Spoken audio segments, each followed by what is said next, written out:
बहन जी ने कहा कि हमारी सरकार आ जाएगी तो हम सब सर्वजन का हित करेंगे। हम आएंगे तो गुंडे जेल में चले जाएंगे, हम रहेंगे तो अच्छा शासन देंगे और सर्व समाज के कल्याण होगा। लगता है आपको आएगी बहन जी की सरकार? हाँ, पूरा बहुमत में आएंगी, पूर्ण रूप से बहुमत में आ रही हैं। गोदी मीडिया केवल दिखाना नहीं चाहती है, अगर दिखा देगी तो लोग जनता बीएसपी और आ जाएगी, लेकिन बीएसपी वाले कभी नहीं जाते हैं। अब पहले भी कहते हैं दलित कहीं जाता, कभी दलित बहन जी को छोड़ कभी नहीं जाता है। केवल गोदी मीडिया झूठ बोलती है, उसका नाश हो जा। लेकिन अकेले दलितों से तो सरकार नहीं बनेगी ना। अरे सरजोर की बात है। अरे भाई सुनिए, मैं कह रहा हूँ बहन जी का नारा है सर्जन हिता सर्जन सुखा।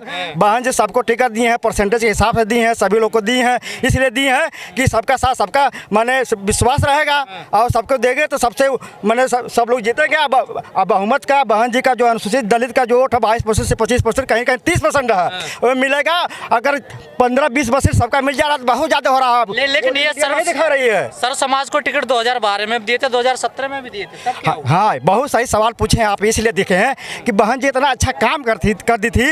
अब बहुजन महापुरुषों को उन्होंने साबित कर दिया, ताकि सोच रहे थे कि अगर ये सरकार आएगी, अगर ये सरकार कभी आ जाएगी तो बहुजन और दलित बहुत आगे हो जाएंगे। इसलिए गोदी मीडिया मिलकर सबका प्रचार की, दुराचार की कि पत्थर में मूर्ति लगा रही हैं, पत्थर में कर रही हैं, महापुरुषों का मैंने गलत काम कर रही हैं। बहन जी जितनी यूनिवर्सिटी बनाई हैं, जितनी विद्यालय खोली हैं, बहन जी जितनी प्रकार के हर जिला में कांसीराम आवास दी हैं और अम्बेडकर 29,000 अम्बेडकर ग्राम दी हैं। बताए वहाँ समग्र विकास हुआ है और कोई नहीं बताने वाला समझ रहे हैं।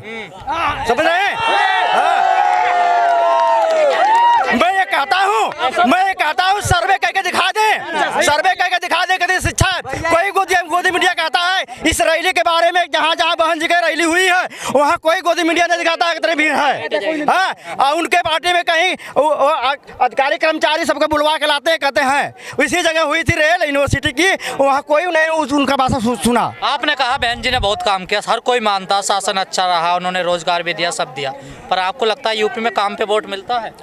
वो मिलेगा जैसे बहुत दिन जागेगा। अब ये योगी सरकार सुने, योगी सरकार ये चाहती है कि अशिक्षित रहें, ये ज्ञान इस दिन मिल जाएगा, हमारे बात नहीं सुनेंगे, इसलिए इनको अशिक्षित बनाने के विद्यालय को बहाना ले रही। रोक तो बहुत थोड़ा है, नमूनिया बहुजन जागा नहीं है, नमूनिया सुनिए, आप सुन लीजिए, आपने कहा बहुजन जाग जाएगा, जब जागा नहीं है क्या बहुजन? बहुजन जाग गया। बहुजन को जगाने के लिए ना सोच रहे हैं कि और ना जगाया जा, ताकि और जाग के उखाड़ के भाजपा के फेंक देगा एकदम से। जागे मोदी सुताने चाह रहे हैं। आजमगढ़ में क्या समीकरण क्या बनना, क्या जातीय समीकरण क्या बनना? जातीय समीकरण ये है कि बहुजन समाज पार्टी आजमगढ़ मंडल में 21 सीट में पूरा बहुमत के साथ आ रही है। बसपा से ही किसी के लड़ाई है, बसपा कहीं पीछे है नहीं, बसपा सबकी लड़ाई है। अब बसपा पूरी बहुमत के साथ आज 10 मार्च को पूरा वोट गिरेगा, बहुमत के साथ सरकार बनाएगी। पर ये जो दलित नेता गए हैं सपा में, इनका क्या है मायने? सुनिए, दलित नेता जो इसमें रह जाते हैं ना, उनका पेट भर जाता है और जनता उसको कहा जाती है, उसके पास पैसा हो जाता है, वो समझता है कि हम किसी के जाएंगे नहीं, बहुजन हमको दल देंगे। अब बहन जी की निगाह में अगर कोई गलत है तुरंत बाहर कर देगी और उससे हालत खराब रहती है, कि समझ रहे हैं। इसलिए जो बहुजन समाज के जो रहते थे वो चले गए, उनसे कोई प्रभाव पड़ने वाला नहीं है। ये जो जन सैलाब आ रहा है रैलियों में बहन जी की, क्या ये परिवर्तन की तरफ नजर आ रहा है आपको? हाँ, आपको नहीं दिख रहा है? ये जन कहने का मतलब है, ये जो जन सैलाब आ रहा है किसी एक जात विशेष से नहीं आ रहा है। ये जो जन सैलाब आ रहा है किसी एक जात विशेष वर्ग से नहीं आ रहा है, सभी समाज के सभी वर्गों से आ रहा है। ठीक है ना, सभी समाज के सभी वर्ग चाहते हैं कि बहन जी की सरकार इसमें बने। लेकिन सर, जिस वोट बैंक पर सबकी नजर रहती है ना, खासकर सपा और बसपा की, वो आपकी रैली में कम नजर आ रहा है। हमारी रैली में देखिए, मैं आप जो कहना चाहते हैं कि सपा बसपा का वोट, सपा का वोट रहता है यादवों और मुस्लिम पे, बसपा का वोट रहता है अनुसूचित पे और मुस्लिम पे। तो आप ये कहना चाहते हैं कि मुस्लिम वर्ग कट रहा है, यही कहना चाहते हैं, लेकिन ऐसा कुछ नहीं है। मुस्लिम वर्ग इस समय जो है, मुसलमान जो है, यूपी के मुसलमान जो है पूरी तरह से बहन जी के साथ में है। ठीक है ना। और मैं बता दूं, मैं मुबारकपुर विधानसभा क्षेत्र से हूँ और वहाँ के मुस्लिम छोड़िए, यादव भी पूरे साथ में है। और जो गुड्डू जमाल जो पार्टी छोड़कर भागा है, मैं बता दूं वह 60,000 वोट से जीता था, मतलब पूरा मिलकर 60,000 वोट था। इस पिछले चुनाव में 500 वोट से जीता था। लेकिन अब सवाल ये, रैली में क्यों नहीं आ रहा? अब्दुल सलाम जो है, मैं उसी की बात कर रहा हूँ। अब्दुल सलाम जो मुस्लिम वर्ग का व्यक्ति है, जो इस बार 1 लाख वोट से जीतेगा। 1 लाख वोट जीतेगा, क्योंकि उस विधानसभा के सभी लोग कह रहे हैं ऐसा नहीं है, ये सिर्फ मीडिया गोदी मीडिया दिखाती है कि बसपा जो है, बसपा जो जातिवाद पे राजनीति करती है, लेकिन सच यह है कि भाजपा जो है जातिवाद पे राजनीति करती है। ठीक है ना, मैं अभी दिखा दूंगा, क्योंकि बहन जी ने पिछली सरकार में बनाया था, क्या बनाया, जो क्या ना अम्बेडकर पार्क, अभी देखिए उस पार्क में जो भी व्यक्ति गया जाता है वो टिकट लगता है, टिकट का चंदा किसी को जाता है, सरकार के कोष में। ठीक है ना, तो किस आधार पर वो हमारे समाज के लिए बनाया, वो समझ के ना राज्य की संपत्ति हो। राज्य की संपत्ति हुए, लेकिन वही भाजपा सरकार कहीं पे मंदिर बनाती है तो उसका पैसा कहाँ जाता है? आपके पास जवाब है? ये उससे पूछिए, उस ब्राह्मणों से पूछिए, उस भाजपा वाले से पूछिए कि जो मंदिर का पैसा जाता है वो कहाँ जाता है? पूछिए ना, कहाँ जाता है? वो मठ का पैसा कहाँ जाता है?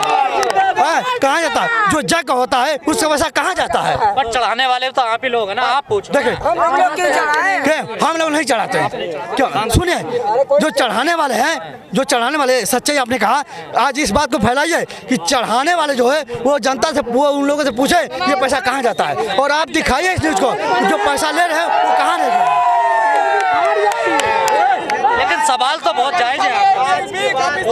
और सुनिए, और मैं एक बात अंत में अपनी बात को कहना चाहता हूँ, अंत में मेरी एक बात सुनिए, अंत में मेरी एक बात सुनिए, शांति बनाइए, एक बात सुनिए, आप लोग सुनिए, आप लोग एक बात मेरी सुन, मेरी मात्र एक बात, मेरी एक बात सुनिए। बाबा जी उठेंगे, जैसे ही सुबह होगी बाबा जी उठेंगे, जब गांजा का नशा उनसे उतरेगा तब उनको समझ में आएगा कि आजमगढ़ की जितनी भी सीटें हैं सब बसपा लेके जा चुकी है।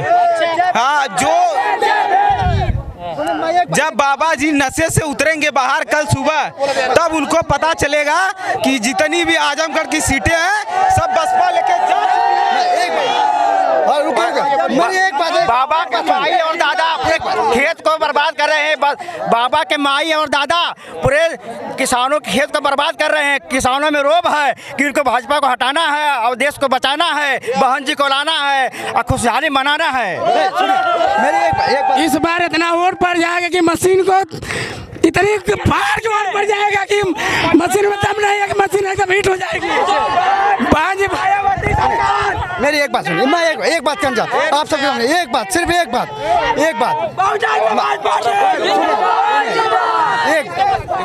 सुनिए, मेरी एक बात सुन लीजिए। मैं अंत में एक सवाल पूछना चाहता हूँ, ये भारत सरकार के, यूपी सरकार के, मुझे किसी जात से मतलब नहीं है, ठीक है ना, न मुझे योगी से कोई दिक्कत है, न मोदी से दिक्कत है, न बहन जी से, न किसी, लेकिन मुझे क्या चाहिए जानते हैं? जो यूपी में योगी की सरकार है वो लोगों को 5 किलो 4 किलो अनाज देती है। अभी पता जानते क्या है इसका मतलब? क्या है मतलब? ये इंसानों को भिखारी से बदतर समझ रहे हैं, क्योंकि भिखारी भी ज्यादा पैसा कमा लेता है। आप ले रहे हैं ना? नहीं ले रहे, जबरदस्ती दे रही है।